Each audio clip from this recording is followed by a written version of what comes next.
Money Your Life has a long history. It's not just a couple of people had a good idea and decided to be famous and write a book. Joe developed the program, Joe Dominguez, my co-author, developed the program in Your Money Your Life in the 1960s. So that was a decade in development, and it was only for himself, only for his own early retirement.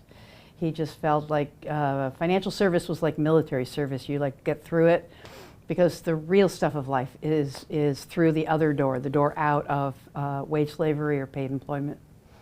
And I met Joe after he had become financially independent. I had some savings. He explained what he'd done, and it made a lot of sense to me for a very different reason from him. For me, I was a recent college graduate, and I'd started on a professional track. I graduated from Brown University. I had lots of good prospects. But it just didn't make any sense to me to sell all my intelligence, time, creativity, so that I could narrow that focus down into somebody else's agenda. I wanted to be free, honestly, and I was in my 20s, and we understand that, don't we? And so I applied his tools, and it freed me up to have a minimum income, but be able to have maximum adventure. So fast forward, in the early 1980s, people began to be interested in, like, why was Joe financially independent? Why was I not having to work when they had to go back to work? They'd meet us on their vacation and they'd go back to work. Why don't we have to go back? And so he started to develop, like first I did this, then I did that, then I did that. So he developed what has become the holy writ of the 9-step program, but it was just really him describing his own process. Over the 1980s, we produced live seminars and then a tape course, so that this word could get out, it's like approach to money.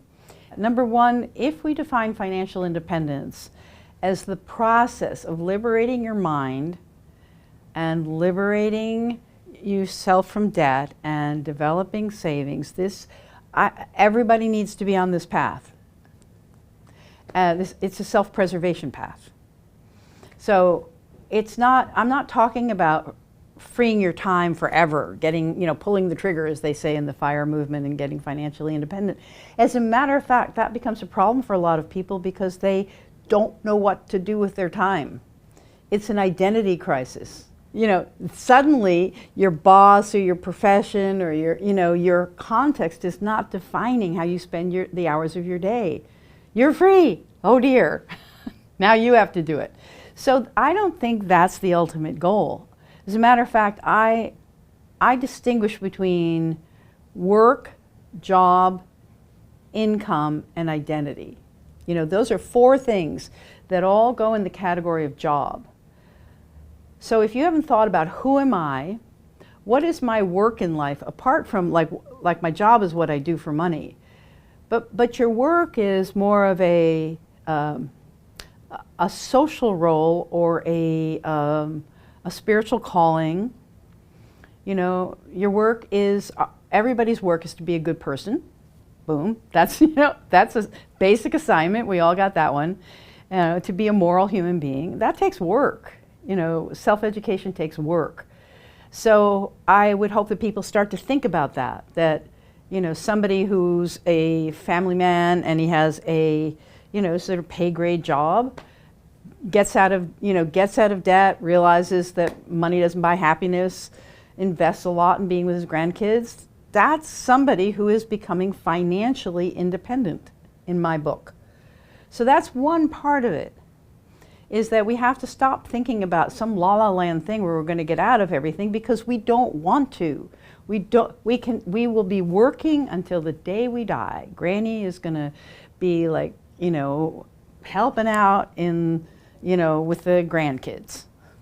And work is actually what we love to do. We love to belong, and we love to make a contribution, and we love to be appreciated for the gifts that we bring. That is a lifelong task. So I just wanted to say that the financial independence path really is freeing up your life from debt and from the obsessive desire, obsessive materialism. So there are certain things. One is that I'm not saying everybody should pull the trigger and free up their time to have an identity crisis and an existential angst about what do I do with my time, because it's a process of freeing yourself. You know, this combination of values and dreams and dollars and cents in a very pedestrian way, and a sort of a decloaking of the dynamics of the consumer culture, so people can see that the things they think they want are very often ideas that are planted in their heads. We're not giving people back their lives. They read the book, or they get onto this program, and they just like go, whoosh, I'm taking it. You know, I'm going to take my life back, because this game is not worth the candle. This is not equal to who I really am. This is not a noble path, and I am going to change. So, long history, but you know, came out of just one guy. You know, when he was 12 years old at PS 81 in New York City, he had to write an essay about, you know, what do you want to be when you're 30? And he said, financially independent.